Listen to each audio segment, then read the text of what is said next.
Bueno, muy buenos días, hermanos. Abran sus Biblias, por favor, en Hebreos capítulo 9, versículo 27. Hoy vamos a hablar de destino, del destino. ¿Mm? ¿Creen ustedes en el destino? ¿Sí? ¿Creen ustedes en el destino? Cuando hablamos del destino, ¿qué se nos viene a la cabeza? ¿Sí? A veces cuando nos hablan de destino, nosotros pensamos que se nos está diciendo una cosa que es mística, ¿sí? Una cosa por allá, pues como imaginativa, que probablemente puede ser o que probablemente no puede ser, ¿sí? Sin embargo, la palabra de Dios que a veces nosotros la catalogamos, la metemos como en un margen de misticismo, como nos hablaba hoy el presbítero en la escuela dominical, la realidad es que si hay algo que nos aterrice a nosotros y que nos ponga polo a tierra en la vida, es la palabra de Dios. ¿Sí? Y erramos nosotros cuando nosotros nos acercamos a la Escritura con ese pensamiento de que ella es una palabra mística, que es una cosa como eh, poco realista o que nos trae enseñanzas extraordinarias, ¿sí? Y que no están como muy asentadas o que no están muy dirigidas frente a las realidades que nos conciernen a nosotros cada día. Y de eso vamos a estar hablando un poco hoy. Muchos de los errores en los que nosotros incurrimos en la vida tienen que ver con la forma como nosotros concebimos el destino. ¿Sí? A veces nosotros pensamos que el destino es incierto, que el destino es algo que nosotros no podemos prever, es algo que para lo cual nosotros no nos podemos preparar. Pero cuando nosotros nos acercamos a las Escrituras nos van a mostrar a nosotros que hay un destino, que hay unos destinos que son muy ciertos, que son muy visibles en las Escrituras, que nosotros tenemos que prepararnos para ese destino con toda la fuerza, con todo el equipamiento, e incluso la Escritura dice que cuando alguien no se prepara para el destino que le corresponde, es una persona simple. La Biblia titula a las personas que no se preparan como simples. Nosotros le diríamos desprevenidos hoy en día, ¿sí? Pero la Biblia dice que es una persona simple. Y la Biblia también dice que nosotros, como iglesia, somos la sal de la tierra. La sal es un elemento que es totalmente opuesto a lo que nosotros llamaríamos como simple, ¿sí? La sal da sabor. La sal tiene un poder, entre las muchas propiedades que tiene, si es mucha, hablando pues químicamente, materialmente, pudiera llegar a ser dañina en el cuerpo, pero la sal tiene grandes propiedades que limpian, propiedades que son antibacteriales. Y en ese sentido, nosotros lo podemos aplicar a la vida de los creyentes, a la vida de la iglesia, porque como sal nosotros tenemos que estar preparados. Y como sal, a nosotros no se nos puede decir en ningún momento que nosotros somos simples, sería una contradicción. El cristiano, el creyente, no puede ser simple. Entonces, el título de nuestra enseñanza de hoy se ha llamado Establecido para los hombres. Vamos a hablar un poco del orden natural que Dios ha dado para la vida y para el ser humano. Y les voy a pedir que por favor lean conmigo el versículo que nos corresponde hoy. Ese versículo es Hebreos 9:27. Léanlo conmigo en voz alta, por favor. Dice la palabra del Señor.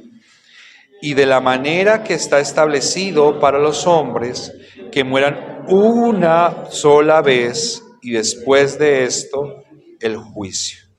Muy bien. Y de la manera que está establecido para los hombres que mueran una sola vez y después de esto el juicio. Si ustedes observan el versículo que estamos leyendo y los anteriores, hay una especificación donde se reitera o se está hablando varias veces acerca de las cosas que se hacen una sola vez. ¿Sí? Cosas que se hacen una sola vez. El sacrificio fue una vez y para siempre. El Señor se ofreció una sola vez. Él llevó los pecados de nosotros una sola vez. Y como está escrito para los hombres, dice la Escritura, debemos morir ¿cuántas veces? Una sola vez. Entonces, establecido para los hombres. Vamos a ver hoy, mis queridos hermanos, ese orden natural que Dios ha dado a su creación. Dios ha dado un orden natural para cada uno de nosotros. Entre eso que estamos diciendo hoy acá. ¿Sí? Dios ha establecido un orden que nos es común, un orden que no pudiera nosotros tomarnos por sorpresa, porque es para todos los hombres. ¿Sí? Y eso hace parte del destino que estamos hablando. Hay cosas que nosotros tenemos un destino común. ¿Cuántos de ustedes desayunaron hoy? ¿Y cuántos probablemente dejaron comprado listo en la casa lo del desayuno el día anterior?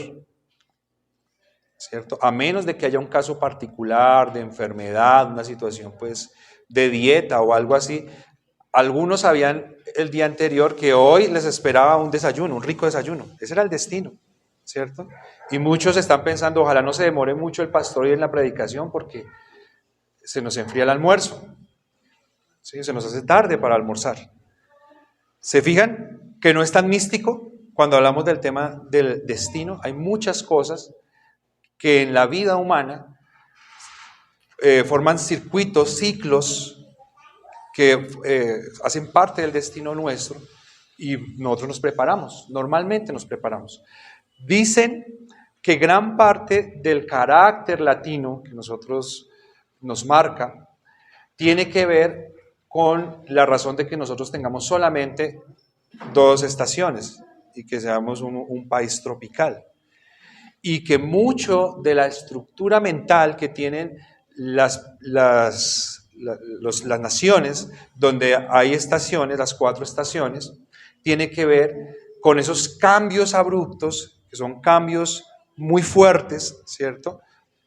Como pasar de la primavera o de un verano a un invierno con nieve, ¿cierto? Donde todo cambia. Eso hace que la estructura mental de las poblaciones tenga una disposición a prepararse mejor para afrontar esas condiciones adversas. Pero nosotros, como somos latinos, entonces a veces esa bendición que Dios nos ha dado por medio del clima a veces pues termina afectando nuestra forma de percibir la vida, ¿no? Entonces, dice la Escritura, y de la manera que está establecido para los hombres. Primer parte del versículo. ¿Lo están viendo? Y de la manera que está establecido para los hombres. Dice la Biblia, hay una manera. En el versículo 25 también habla de la manera. La palabra en el 24 dice, a ver que ahora se me perdió, 25, 26. De otra manera le hubiera sido necesario padecer muchas veces. O sea, cuando nos habla de manera, nos está hablando de una generalidad, ¿sí? De una forma. Una forma, ustedes saben que es como un molde, ¿no? Un molde que se va a publicar, se va publicando, no, sino duplicando continuamente.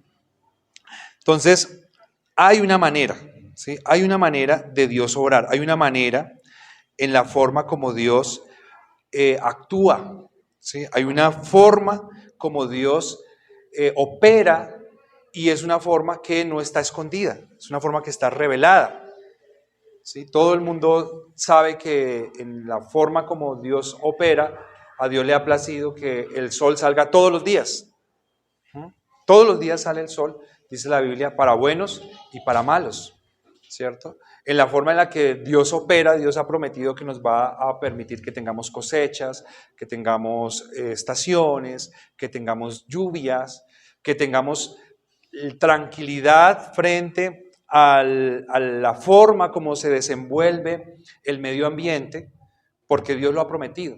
Dios ha dicho, hasta que llegue el día del fin, yo voy a sostener el ambiente, el medio ambiente. Es una fe que tiene el pueblo cristiano que probablemente otros no pueden tener.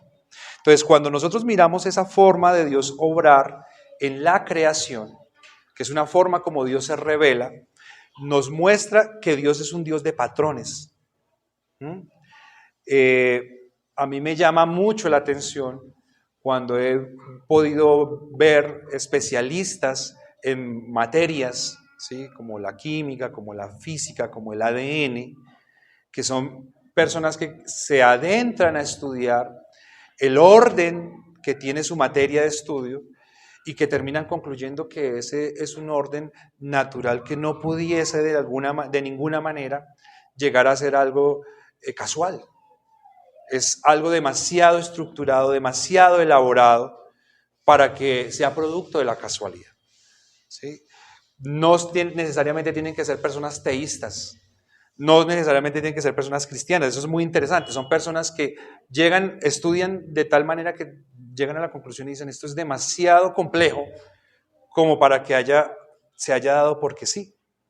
Y eso a nosotros nos habla, que somos cristianos, nos habla más allá de lo que ellos están diciendo, porque probablemente ellos se han quemado las pestañas muchos años para llegar a esas conclusiones y no han llegado a la conclusión principal, neurálgica de la razón de ser de todo, pero nosotros, por la gracia del Señor Jesucristo, sin tener que entrar a la profundidad del estudio de esas materias, podemos reconocer que eso que ellos están diciendo es verdad y hay mucho más, ¿sí? Y eso es que esa verdad, que ese orden ha sido dado por Dios.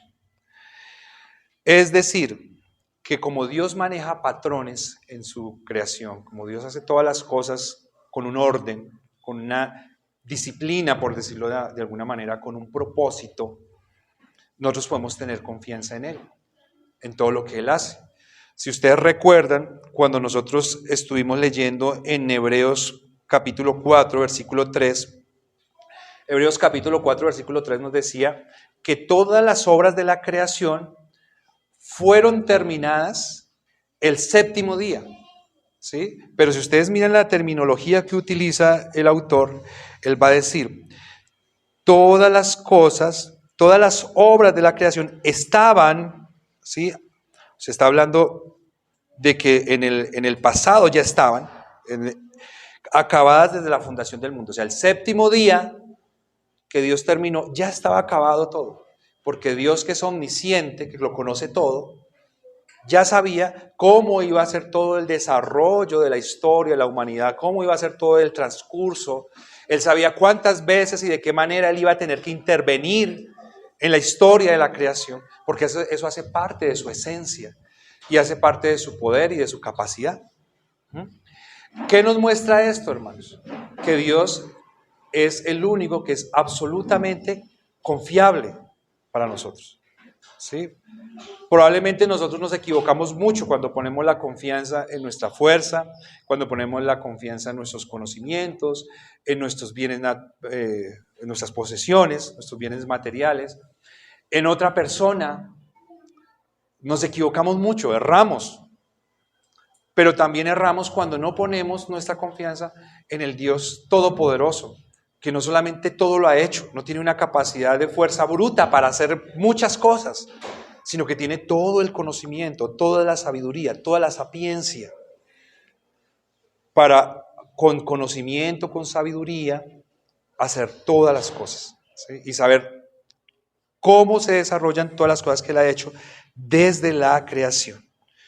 ¿Qué nos muestra eso, hermanos? ¿Por qué nosotros podemos confiar en Dios? Porque Dios no es un ser voluble, ¿sí?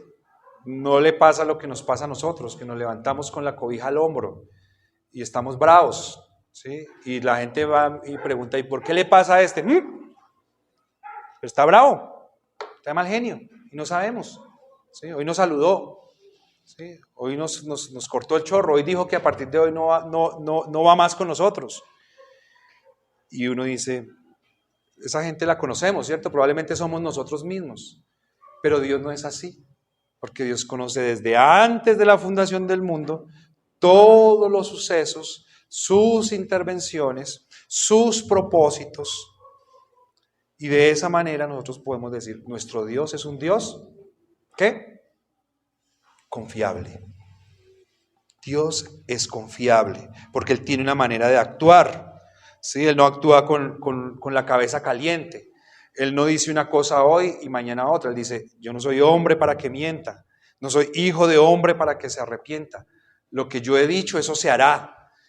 Y cuando a veces en la Escritura nos parece que ha habido como un cambio en el parecer de Dios, son cambios que Él ha dispuesto de alguna manera pedagógica para que nosotros podamos entender.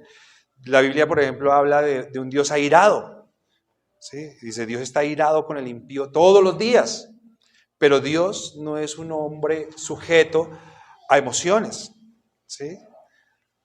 Pero Dios utiliza esas formas literarias o esas formas gramaticales para que de una manera de él poder condescender con su audiencia y poderse hacer entender por nosotros, que nosotros de alguna manera podamos interpretar lo que Él está haciendo, pueda acercarse a nosotros, ¿sí? Que no es una cosa, no sería una cosa sencilla, no es una cosa sencilla para nosotros poderle hacer entender lo que nosotros pensamos o sentimos a un ser que fuera inferior a nosotros, pero Dios lo hace de una manera majestuosa.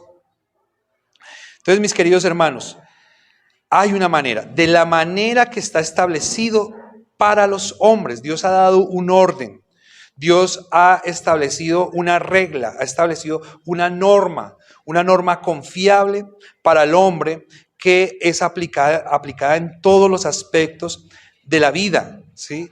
Y es importante que nosotros podamos saber que esa norma no es una norma oculta, que mucho de esa norma que Dios ha dado es una norma revelada.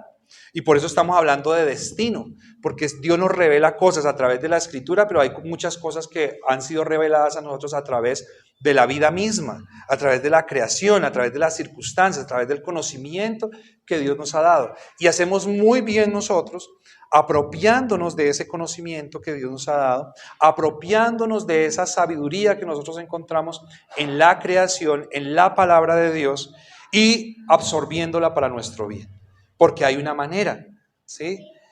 Hay quienes piensan que la vida no obedece a ningún patrón, ¿cierto? El relativismo dice que todo es relativo, que todo es casual, que todo es cambiante, que muchas cosas no se pueden definir o no hay nada que se pueda esperar, porque todo es producto de la evolución o de la suerte.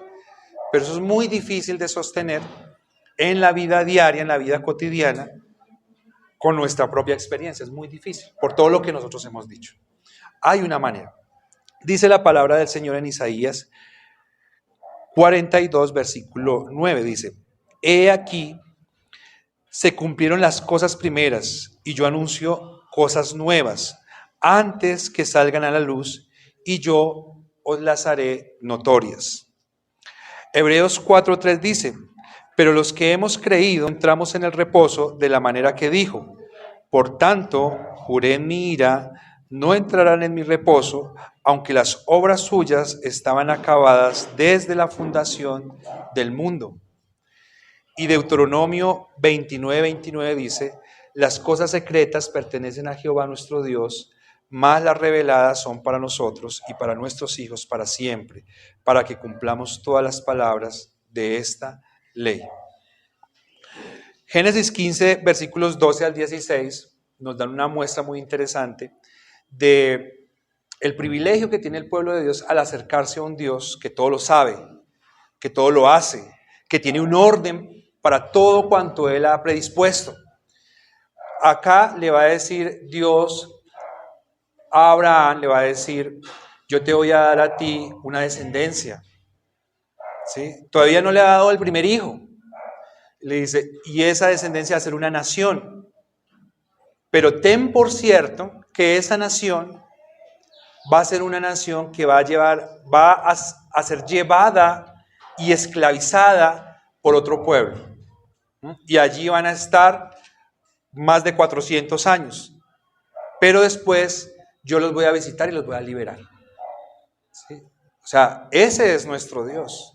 Por eso Dios es confiable.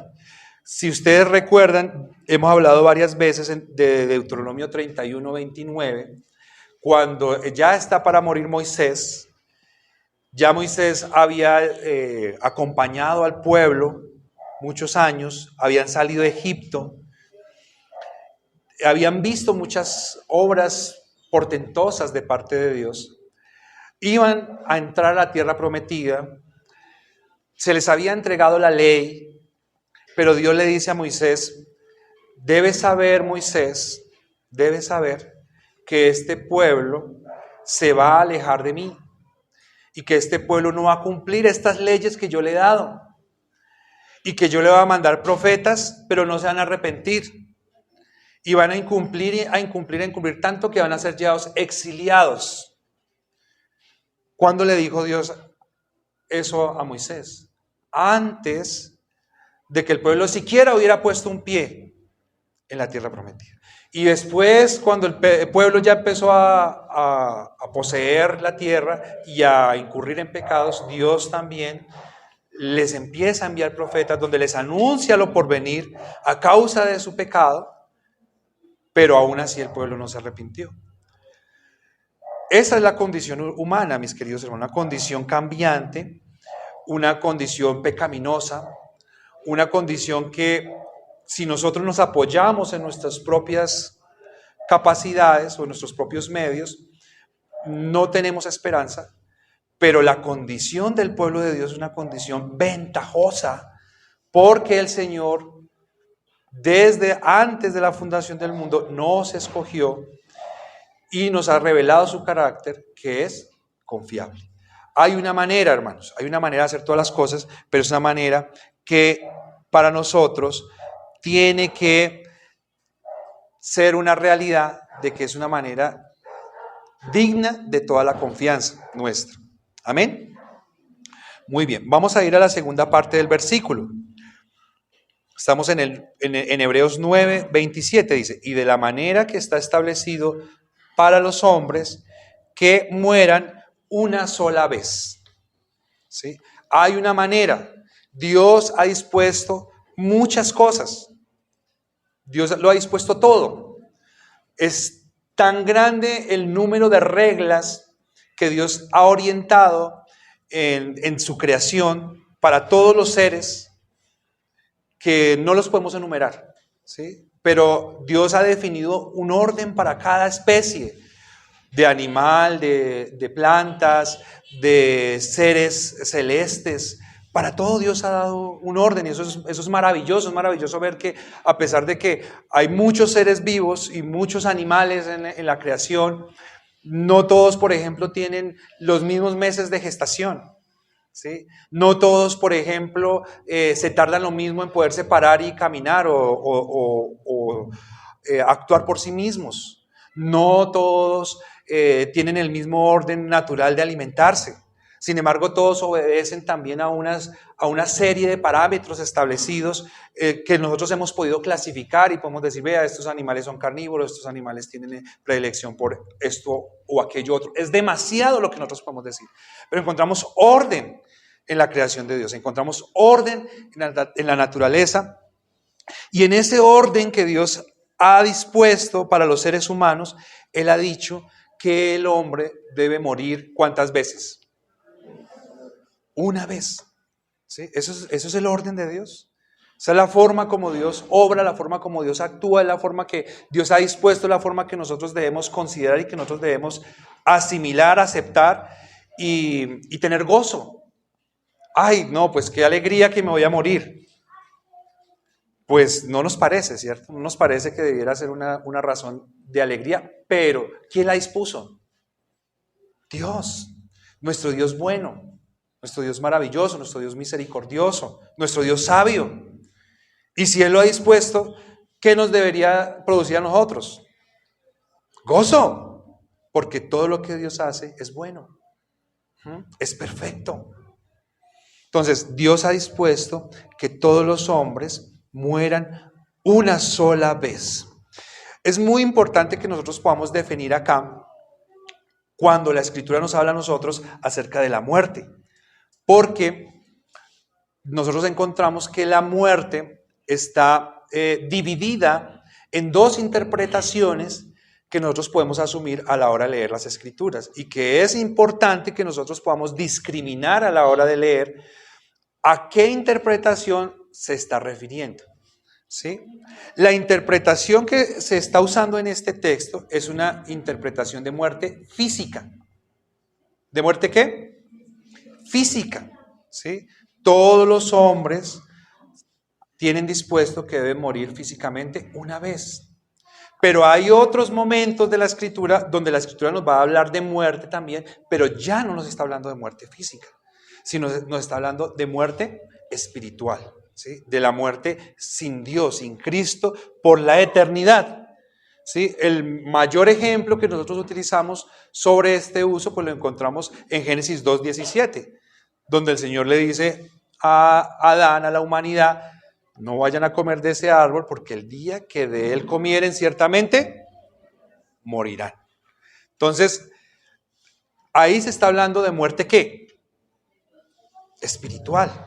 ¿Sí? ¿Cómo llegamos a esa conclusión? Pues claramente, si hubiera sido muerte física, pues tan pronto dio la primera mordida o engulló el primer bocado Eva, hubiera caído tiesa ahí Eva, y de pronto ni siquiera a Adán le hubieran dado ganas de comer de esa deliciosa fruta, ¿cierto? Pero lo que sucedió fue algo muy distinto, y las consecuencias que ellos empezaron a observar en ese momento fueron consecuencias que afectaron su relación con Dios, con todo el entorno, la creación perfecta que Dios había hecho, y allí entró la muerte espiritual. Entonces nosotros siempre que leemos tenemos que discernir, tanto la vida, cuando nos habla de la vida, también nos va a hablar de la vida eterna, nos habla de la vida física, y está discriminado en cada texto, ¿sí? Como cuando nos habla de muerte. Pero aquí estamos hablando de muerte física. ¿Sí? Está dispuesto para los hombres que mueran físicamente una sola vez. Sin embargo, la Escritura nos va a decir a nosotros que hay hombres y mujeres que murieron más de una vez. ¿Ustedes se acuerdan de esos personajes bíblicos que la Biblia nos dice que murieron más de una vez? ¿Sí? Lázaro dice por acá. Sí, señora, Lázaro. ¿Quién más? Enoc, ¿cierto? Enoc fue el primer hombre de la historia, nos dice en Génesis 5:24, nos habla de Enoc. ¿Se acuerdan de un profeta? Que nos dice la Biblia que Dios vino y lo llevó en unas carrozas de fuego y ascendió al cielo así, mejor dicho, de una manera majestuosa, gloriosa, y su discípulo lo estaba viendo desde abajo sorprendido. ¿Cómo se llamaba? Elías. Elías dice la Biblia que él no vio la muerte. Está en Segunda de Reyes 2:11. Lázaro, ya lo mencionaron ustedes, una niña que fue resucitada por uno de los apóstoles. ¿Se acuerdan? ¿Cómo se llama? Tabita, ¿cierto? Tabita fue resucitada por Pedro. La Biblia nos dice también que cuando el Señor Jesucristo dijo consumado es en la cruz, se oscureció el cielo, tembló la tierra y muchos muertos se levantaron de sus sepulcros. ¿Cierto? Entonces, lo que nos está diciendo acá es que la norma general para los hombres es que mueran una sola vez. ¿Sí? Estos hombres tuvieron una disposición distinta por parte de Dios para los fines absolutos y supremos, soberanos del Creador, de dar pues un mensaje o de respaldar un propósito de Dios, ¿sí? O una revelación de Dios. y tenemos esos personajes en la Escritura. Si ustedes se dan cuenta, nosotros no tenemos en la historia, yo no lo he visto en ninguna historia, personas que hayan muerto realmente, ¿sí? Muerto totalmente, y que después hayan vuelto a la vida, o sea, fuera del pueblo de Dios, ¿sí? Por lo menos la Escritura no nos habla a nosotros de personas no creyentes o personas que no tuvieran que ver con el propósito de Dios y que hubieran vuelto a la vida, porque sí, no es una práctica deportiva de Dios resucitar muertos, sino que son situaciones que obedecieron a momentos particulares donde Dios se está revelando y Dios está dando un mensaje a través de. Pero la realidad natural de los hombres es que mueran ¿cuántas veces? Una sola vez. Una sola vez y después el juicio. Entonces, mis queridos hermanos, hay muchas cosas que nosotros pudiéramos decir sobre esto, pero nosotros no podemos especular, ¿sí? No podemos entrar en especulaciones. Hay especulaciones que nosotros las podemos hacer con algún fundamento en las Escrituras, pero nosotros no pudiéramos decir, ¿qué pasó con estos? ¿Sí? Estos que ascendieron, ¿será que murieron o no murieron? Pues no sabemos, ¿sí? Hay algunas personas que dicen que ellos ascendieron, que murieron en el cielo, porque tenían que morir, porque está establecido para todos los hombres que tienen que morir, y que pues están a la espera del llamado de Dios. Hay otras personas que dicen que ellos tuvieron que haber sido glorificados en sus cuerpos, ¿sí? Para poder estar con Dios, porque no puede entrar un cuerpo físico al reino de los cielos, y tiene pues es un momento muy bueno, que pues no es que Dios no hubiese llevado a alguien al cielo literalmente, sino que fueron personas que lo que vieron del reino de los cielos lo vieron en visiones o en formas que diferentes a las físicas para Dios haber podido revelar, ¿sí? Como lo hizo por ejemplo con Pablo, que dice que le dio unas revelaciones indecibles que no las podía ni siquiera contar a la humanidad, que Dios se las quiso dar. Nosotros no podemos hablar de eso, no vamos a hablar de eso, no vamos a especular, porque pues no estaría bien de parte nuestra. Lo que sí podemos decir, mis queridos hermanos, es que los que resucitaron murieron ¿cuántas veces? 2 veces. ¿Y cuántas veces vivieron? Vivieron 2 veces. Pero la regla general para nosotros es que tenemos que morir. Aunque ellos resucitaron, ¿qué pasó con ellos? ¿Tuvieron que volver a qué? A morir, ¿sí? Porque no hay ninguna manera que nosotros nos salgamos del vínculo natural, de la norma natural que Dios nos ha dado y que nosotros podamos decir, no vamos a morir nunca. O sea, vamos a resucitar, por ejemplo, los que resucitaron y no vamos a volver a morir. No hay. ¿Sí? Eso es un deseo del hombre, no morir. ¿Sí? La eterna juventud. ¿Sí? Parte de las novelas, los vampiros que vivían 500, 600 años. Bueno, eso es parte de la perspicacia, pues, del deseo humano que lo va a plasmar en sus obras creativas, pero no hacen parte de la realidad. La realidad nuestra es que nosotros tenemos que morir porque Dios lo ha dispuesto de esa manera. Este cuerpo físico un día tiene que volver a la tierra, que fue el lugar de donde Dios lo tomó. Polvo eres, al polvo volverás. Esa es la orden que Dios ha dado para todos los hombres, que mueran una sola vez. Entonces, mis queridos hermanos, hay gente que dice que la cita más segura que nosotros tenemos, o la cita más confirmada que nosotros tenemos, se llama la muerte. ¿Sí? Es la cita que es ineludible, que todos vamos a tener que asistir, todos vamos a tener que comparecer. Ya por acá vi caras que me estaban haciendo. La pregunta es, mis hermanos, si esa es la cita ineludible que nosotros tenemos, ¿por qué nosotros debemos hacer el quinto? Si es la cita ineludible que nosotros tenemos, ¿por qué a nosotros no nos gusta prepararnos para ese destino?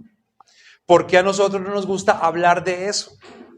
Porque ese es un tema vetado nuestro. ¿sí? Hablemos de otras cosas. Eso es terrible, la muerte es terrible. No hablemos de eso. Hermanos, eso hace parte de una cultura nuestra, pero no es una cultura cristiana. El cristiano tiene que aprender a valorar el orden de Dios. El creyente tiene que aprender a valorar las disposiciones de Dios. ¿Sí? Para el creyente, mis queridos hermanos, que ha entendido el Evangelio, cuando se muere una persona, no es una razón de tristeza, no es una razón de amargura, no es una razón de lloro, de lamentos, de rasgarse las vestiduras y clamar al cielo y decirle lo que todo el mundo dice, ¿qué es? ¿Por qué? ¿Por qué? ¿Sí? Y entonces el Señor, si le quisiera responder inmediatamente, le mandaría Hebreos capítulo 9, versículo 27. Porque está establecido para todos los hombres que mueran una vez. Eso está establecido. Esa es la razón, mis queridos hermanos. Entonces, no es una novedad. No nos tiene que causar escozor. Es algo para lo que el pueblo de Dios se tiene que preparar. ¿Sí? Yo probablemente, si les digo que es algo que debemos anhelar, ustedes ya les voy a causar repulsión con esa frase. ¿Sí? Pero si bien no la vamos a anhelar, ¿sí? O ustedes, por lo menos, si no anhelamos ese momento, tampoco, hermanos, le huyamos, porque es una realidad nuestra. A mí me ha causado gracia, porque cuando uno habla con alguien y uno le dice, venga, por ejemplo, les voy a poner un ejemplo mío para no entrar. En algún momento nuestro hijo Miguelito, cuando estaba pequeño, algunos de ustedes fueron testigos, estuvo enfermo y estaba que se moría. Estuvo a un punto de morirse, de irse. Y con mi esposa, pues nosotros lloramos, ¿sí? Lloramos, no les voy a decir que no. Nos dolimos por él, pero nosotros le dijimos, bueno, Dios, haga tu voluntad. ¿Sí? Si tu voluntad es que él parte contigo, ¿qué podemos hacer, Señor? Es tu voluntad, y tu voluntad es soberana, tu voluntad es perfecta. Tú sabes mejor lo que es conveniente para cada uno de nosotros. Pero, hermanos, ¿cuántos de nosotros estamos dispuestos a decirle a Dios, Dios mío, si es tu voluntad llevarte a mi bebé hoy, llévatelo? Probablemente no, ninguno. Probablemente ninguno de nosotros tenemos esa disposición. Muchos de nosotros ni siquiera queremos comprarle a nuestros hijos pequeñitos un seguro exequial. ¿Sí? ¿Cómo le va a comprar un seguro exequial al niño? No, ni loco que yo estuviera. ¿Sí? Él no se va a morir. ¿Sí? Yo no le voy a desear la muerte al niño. ¿Cómo se le ocurre que yo voy a hacer una cosa de esas? Ni por las cachas, no me diga eso. ¿Sí? Y casi que si uno de pronto le dice algo, una cosa de esas a alguien, muy seguramente esa persona se va a ofender y se va a molestar. ¿Sí? La pregunta es, ¿y por qué no le podemos comprar un seguro exequial al niño? No hemos paseado por el cementerio, no hemos ido allá a mirar esos lugares santos donde hay muchos niños? Pero nosotros pensamos, mis queridos hermanos, que si nosotros nos morimos hoy, o que si hoy se nos muere nuestra pareja que Dios nos dio, o que si hoy se nos muere nuestros hijos, o si hoy se nos muere uno de nuestros padres, probablemente fue que hicimos algo mal. Probablemente es que Dios está en contra de nosotros. Probablemente es que Dios nos está juzgando. Muchos dicen que eso es un juicio de Dios. ¿Sí? Algunos dicen que Cristo vino a la tierra para que no haya muerte. No. ¿Quién nos va a morir? Todos nos tenemos que morir. Pero la realidad es que esa es una circunstancia que está dispuesta para todos nosotros, mis queridos hermanos. Y es una circunstancia para la cual nosotros tenemos que pedirle a Dios que nos ayude a estar preparados. Tenemos que estar preparados para esa cita ineludible, porque es un destino. Y no podemos ser simples. El pueblo de Dios no puede ser simple. ¿Cómo tiene que ser el pueblo de Dios? Sal. Sí, sal. Sí, la sal, si usted la pone en una herida, hay países donde utilizan la sal como un desinfectante, porque los químicos que se compran en algunos países pobres, por ejemplo de África, son muy costosos. Entonces, para ellos poder utilizar un producto que sea un producto comprobado, que es bueno, que funciona, ellos utilizan sal. Por ejemplo, para fracturas, para temas así muy complejos, ellos utilizan sal. ¿Sí? Y yo creo que no debe ser muy agradable ese remedio. Como probablemente no es muy agradable este tema que yo estoy hablando hoy acá. Sin embargo, es necesario y es útil. ¿Sí? El pueblo de Dios tiene que estar preparado, tiene que ser consciente, tiene que actuar con el conocimiento, con la disposición de que la vida es un regalo de Dios. Por eso nosotros decimos, cuando hablamos de la vida o del día de hoy, le decimos presente. Y ese presente tiene que ver con eso, de que el día de hoy que estamos disfrutando en este segundo es un regalo divino, es un regalo de Dios. Así lo tenemos que ver, así lo tenemos que disfrutar, así lo tenemos que aprovechar, así lo tenemos que disponer y así nos tenemos que preparar, mis queridos hermanos. Vi hace algunos meses una noticia de un hombre desconocido completamente para mí, que su hijo tenía 17 años en un pueblo de Colombia, estaba en la universidad, un chico catalogado por sus padres y por las personas que lo conocían, intachable, juicioso, sin ningún vicio, que acostumbraba a llegar temprano a la casa. Desafortunadamente, una banda criminal que traficaba con droga lo mató.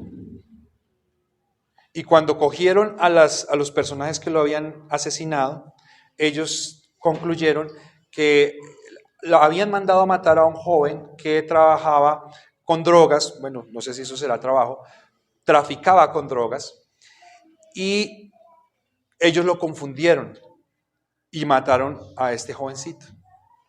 Y cuando los medios de comunicación hablan con el padre de este joven, yo me di cuenta que era cristiano inmediatamente. Yo me di cuenta que este hombre tenía una fe en Dios. Porque cuando él contó los móviles, las razones, todo lo que había sucedido, dijeron, ¿y usted qué piensa de eso? Dice, yo lo único que puedo decir a Dios es que muchas gracias, porque fueron 17 años en los que yo pude disfrutar enormemente de mi hijo. Y fue una gran bendición. En ese momento dije, ese hombre es cristiano. ¿Por qué?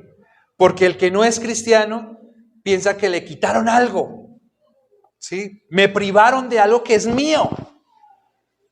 Pero nosotros sabemos que la vida nuestra no nos pertenece, la vida de las personas que tenemos no nos pertenece, que todo lo que tenemos es de gracia y que cuando alguien fallece nosotros tenemos que decirle a Dios gracias.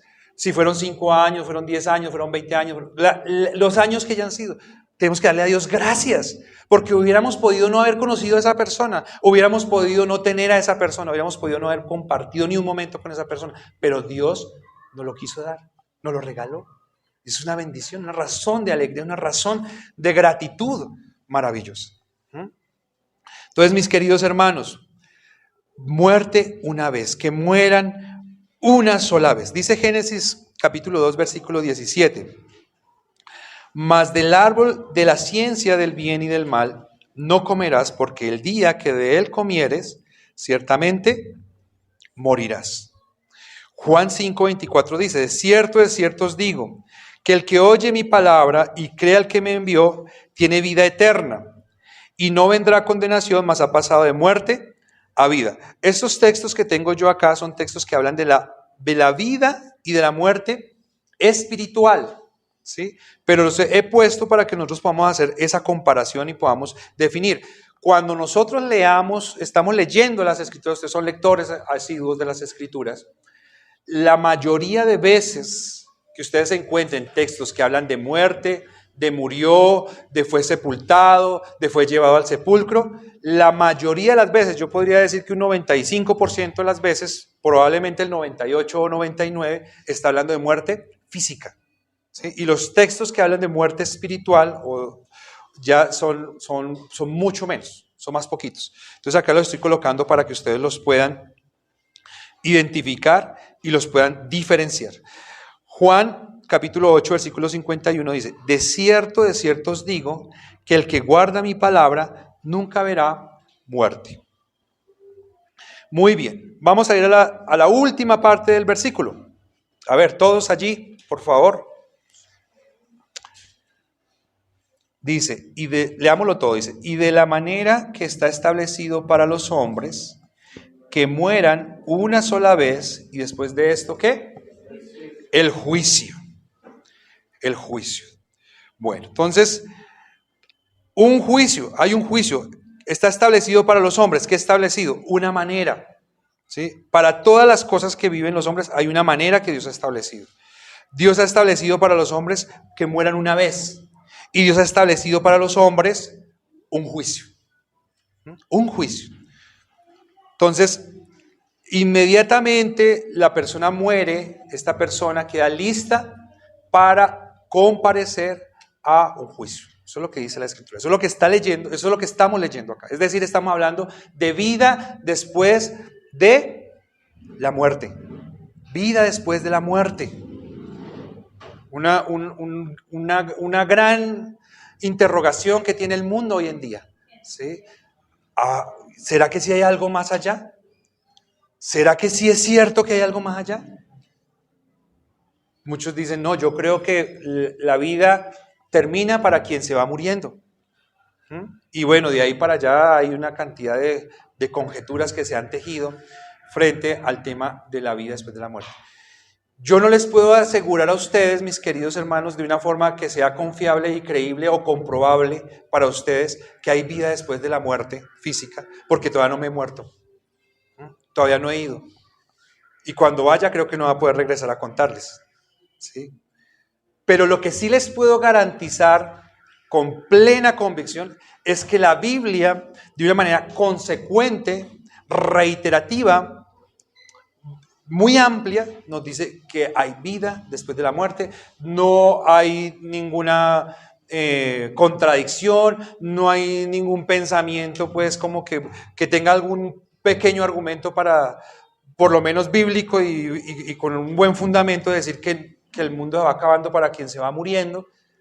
Lo que nos dice la Biblia es que después de la muerte hay un juicio. ¿Y por qué ese ambiente tan oscuro y tan hostil para un muerto? ¿Por qué tenemos que inmediatamente presentarnos a un juicio? ¿Por qué nos tenemos que presentar ante un tribunal acusatorio? Sí, porque no vamos de jueces, no somos los que vamos a impartir justicia, sino que en ese juicio nosotros vamos a ser juzgados. Y la pregunta es, ¿por qué? ¿Por qué nosotros tenemos que ser juzgados? ¿Cuál es la razón de ese juicio? ¿Sí? ¿Por qué? Bueno, eso tiene un completo balance bíblico con lo que nosotros hemos estado estudiando en Hebreos. Porque Hebreos nos ha dicho que la razón de ser del sacrificio del Señor Jesucristo ha sido nuestro pecado en el Edén. ¿Sí? Y que al nosotros enfrentarnos contra Dios en el Edén y ser herederos de ese papá irresponsable que fue Adán, que nos dio esa herencia tan maravillosa que fue el pecado original, nosotros nacemos enemigos de Dios. Nosotros somos reos de muerte. Nosotros ya tenemos una sentencia que nos fue dada en Génesis, capítulo 2, versículo 17. Si comes de ese árbol, ciertamente morirás. La consecuencia de obrar en contra de Dios es la separación de Dios, la muerte eterna. La muerte es estar separado de Dios. ¿Sí? Aquí tengo que hablar contra algunas personas que me han criticado porque dicen que yo no hago el suficiente hincapié que debería en el infierno, ¿sí? Y en el tormento que hay en el infierno y en lo nefasto que hay en ese lugar. Y la razón por la que yo lo hago es porque yo considero que el sufrimiento físico, cualquiera que fuere elevado a la potencia que se elevara en un lugar después de la muerte, no puede ser comparado con la angustia, la agonía y el dolor que tiene el estar separado de un Dios hermoso, de un Dios bondadoso, de un Dios misericordioso, como lo es nuestro Señor Jesucristo. Esa es la consecuencia más nefasta y más brutal que nosotros podemos pensar que se puede tener en el infierno, o en el lago de fuego, en el lugar de tormento después de la vida. Por eso no hago hincapié en eso. Lo que yo sí tengo es una certeza absoluta, es que nosotros vamos a tener que ir a juicio. Toda la humanidad, todos los hombres, así como está establecido para todos los hombres que mueran una vez, para todos los hombres está establecido que después van a tener que enfrentarse a un juicio con Dios. Y claro, la gente puede decir, no, yo no creo eso, yo no quiero pensar en eso, y está muy bien que no piensen en eso, ¿sí? Está muy bien por su salud mental, porque si no se arrepienten, se van a desgastar desde ahora mismo pensando en lo que van a tener que enfrentar, que no va a ser nada agradable. Pero ellos obedecen a su naturaleza pecaminosa, que heredada de su padre, que tan pronto peca, sale corriendo a esconderse debajo de un árbol, eso no dice la Biblia, a esconderse donde sea, debajo de lo que sea, con tal de no ponerle la cara a Dios y con tal de no decirle, sí Señor, somos pecadores, hemos obrado mal y cómo podemos restituir o restaurar. Esa no es la condición probable que tiene el hombre sin Cristo. Lo que nosotros tenemos fijo es que en la disposición del Señor vamos a tener que enfrentarnos a un tribunal con una justicia divina, con unas imputaciones en contra. Estamos hablando de lo que se ha dispuesto para todos los seres humanos, pero también nosotros tenemos garantizado que va a haber una decisión sobre todos los hombres, porque para eso es un juicio. Un juicio es sinónimo de decisión. Un juicio es sinónimo de tomar una posición frente a algo. Eso es un juicio, ¿sí? Y en ese juicio nosotros somos juzgados por Dios y vamos a tener que recibir una sentencia, ¿sí? Una sentencia que ya se nos ha anticipado cuál es, porque conocemos la ley, pero que es necesario que el tribunal de Dios sea promulgada o que sea dicha de una forma oficial para que empiece a operar, ¿sí? ¿Cuál es esa sentencia, mis queridos hermanos? Solo hay dos posibilidades, ¿sí? Una es la absolución y la otra es la condenación. No hay otra, ¿sí? Solamente tenemos dos posibilidades. Y de acá ya nos está negando cualquier posición teológica que hay acerca de un lugar intermedio, ¿sí? Ustedes saben, hermanos, que hay quienes piensan que después de que la persona se muere, si se portó un poquito mal, aunque todos los muertos eran buenas personas, podemos intermediar por ellos, hacer oraciones, hacer súplicas, hacer reuniones y hacer un poco de cosas para que el Señor le ablande la condena, ¿sí? Que fue sin culpa. No. Lo que nos dice aquí la Escritura es que hay un juicio, y cuando hay un juicio hay una sentencia, y esa sentencia ya dispone de una manera absoluta. La sentencia va a ser, la realidad de esa sentencia es que debería ser para todos, ¿cuál? Condenatoria, porque ya hay un delito, porque hay un delito que se ha hecho en contra del Señor, porque imagínense si el Señor no tendrá las pruebas suficientes para inculparnos y para acusarnos y para lograr que seamos nosotros condenados, ¿sí? Tiene absolutamente todos los argumentos, pero, mis queridos hermanos, aquí es donde nosotros tenemos la gracia del Señor, que es todo lo que se ha venido hablando acá, porque tenemos a un sumo sacerdote, tenemos a un chivo expiatorio, que es Dios mismo, que se ha hecho hombre, para pagar por nuestros pecados y para darnos a nosotros la absolución gracias a ese pan. Hay un juicio, hay una sentencia, pero para los creyentes hay salvación. Hay salvación en Cristo Jesús. Entonces, mis queridos hermanos,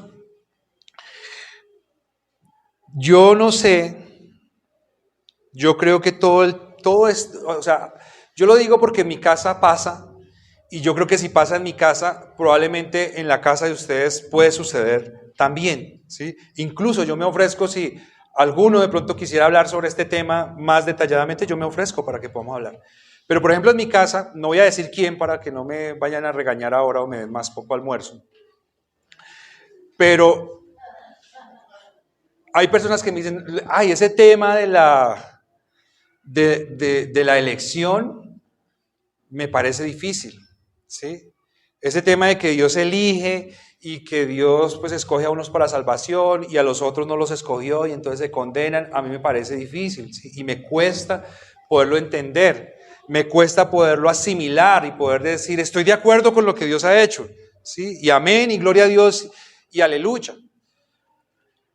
Pero lo que nos está diciendo aquí, mis queridos hermanos, este versículo es que Dios es un Dios de toda gracia y de toda bondad, porque habiendo un juicio condenatorio, una resolución condenatoria para la humanidad, ya habiendo una humanidad que está dispuesta para tener una perdición absoluta, Dios desde antes de la fundación del mundo, que conoció esa falta en la que iba a incurrir el hombre, dispuso los medios para poderlo salvar, no a todos, a algunos que Él escogió y para poderlos llevar a la vida eterna.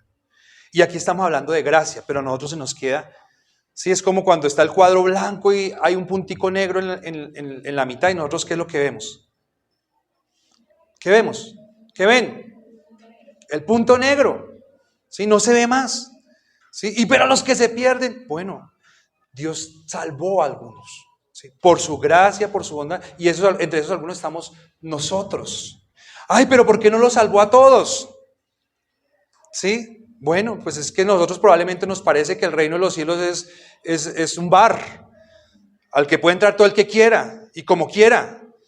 Pero resulta que no, resulta que a Dios le ha parecido que el club del reino de los cielos es un lugar selecto, es un lugar exclusivo al que no puede entrar todo el mundo, ¿sí? Y si el hombre en su voluntad autodirigida decidió pecar como lo hizo Adán, pues demos gracias a Dios que en su gracia infinita Él quiso salvar a algunos y salvarnos a nosotros, ¿sí? Demos gracias a Dios por eso y no nos quedemos pensando en el resto que se pierde y se pierde justamente porque Dios es justo. Ah, claro, entonces nosotros decimos, bueno, y entonces Dios, ¿por qué no lo hizo al hombre diferente? Lo hubiera hecho un poquito mejor para que no hubiera pecado Adán y no se hubiera condenado todo el mundo. Fácil, ¿no? Pues es que, imagínate, tiene todo el poder de chasquear los dedos, es así. Bueno, hermanos, no lo hizo porque en su suprema soberanía y sabiduría, Él no quiso incidir más en el hombre para lograr ese objetivo. ¿Sí? ¿Pero por qué? Hermanos, no me pregunten. No me pregunten porque eso hace parte de la sabiduría de Dios. Pero lo que sí tengo clarísimo es que Dios no quiso hacer robots. Y lo tenemos en la historia de la humanidad, vemos que Dios no hizo robots, que la gente acusa a Dios por eso y dice, no, pues es que Dios hizo robots y escogió a la gente para que salvara y Él ya sabía los que se iban a perder y les puso todo ahí. No, si hubiera hecho robots o todos se salvan o todos se pierden y se cumple. Pero Él hizo un hombre con una voluntad, con una capacidad, Él eligió, Dios lo que ha dado es exageradas muestras de bondad, dándoles formas y elementos para que entiendan el juicio de Dios y no se pierdan, pero sin embargo el hombre que escoge voluntariamente ir en contra de Dios, ¿sí? Y merece el juicio en contra porque como pecadores nosotros cuando pecamos lo hacemos con todo el gusto y con todo el placer, ¿sí? Algunos dicen, y no me interesa, bueno, no le interesa, está bien, listo, no pasa nada, ¿sí? Va a haber un momento de juicio y un momento donde se van a tener que consolidar unas consecuencias y esas consecuencias son eternas. Entonces, mis queridos hermanos, está establecido para los hombres que hay una manera dispuesta en todas las esferas de los hombres Dios la ha dispuesto. Está dispuesto para los hombres que los hombres muramos una sola vez, y está dispuesto para todos los hombres que después de esta muerte tenemos que presentarnos ante Dios, concurrir para un juicio. Tenemos a Cristo, hermanos. Podemos estar felices, podemos estar gozosos de presentarnos ante Dios en ese juicio.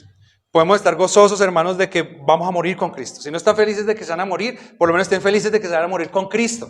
Esa es una gran bendición. A todos nos va a tocar, ¿sí?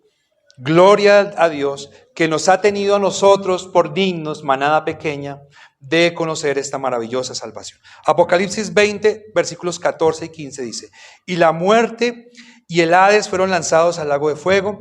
Esta es la muerte segunda, y el que no se halló inscrito en el libro de la vida fue lanzado al lago de fuego. La muerte segunda es después del juicio. Antes del juicio está estipulado una muerte.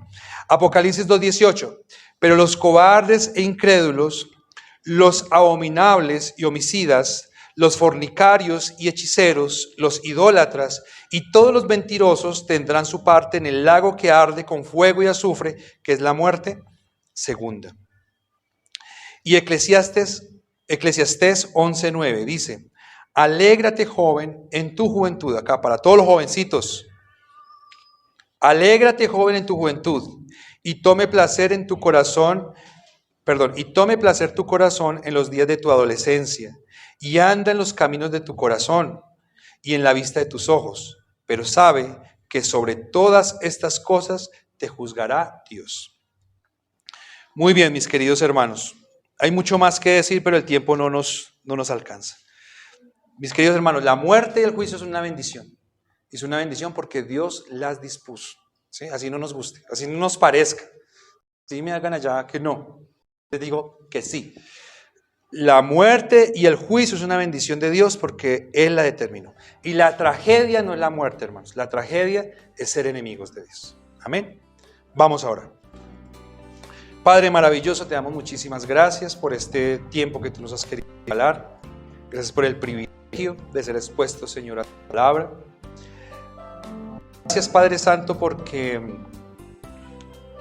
nos cuesta mucho poder asimilar tu palabra, poder asimilar las realidades que tú has dispuesto.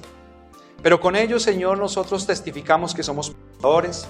Con ellos testificamos, Señor, que las intenciones de nuestro corazón son contrarias a ti, son contrarias a tus propósitos, a tus designios. Y te pedimos perdón, Señor. Te pedimos que tengas misericordia de nosotros. Te pedimos que nos ayudes. Te pedimos, Señor, que no nos permitas ver la muerte como una situación que nos debe llevar a la desesperanza, a la congoja, a la aflicción, Señor, sino que podamos ver la muerte como la finalidad de esta gracia maravillosa que es la vida, de esta gracia maravillosa que es conocerte, de esta gracia maravillosa que es tener seres queridos tan especiales como los que tú nos has dado, hermanos y hermanas, Señor, en Cristo Jesús. Gracias te damos, Señor. Gracias, Padre Santo, porque en medio de todas estas noticias tenemos la más importante, y es que cuando estemos en el juicio, Señor, aunque quizás nos llegásemos a sentir un poco apabullados por la majestuosidad y la gloria, Señor, de ese lugar y de todas las cosas que allí se desarrollan, tenemos una esperanza, y una esperanza que no es superficial, es una esperanza que es firme, que es absoluta, que no es nuestra, que tú la has puesto en nuestro corazón, y es, Señor, que somos salvos por la obra que tú has hecho en la cruz del Calvario a través de nosotros. Te damos muchísimas gracias, Señor. Te damos toda gloria, te damos todo honor en el nombre de nuestro Señor Jesucristo. Amén.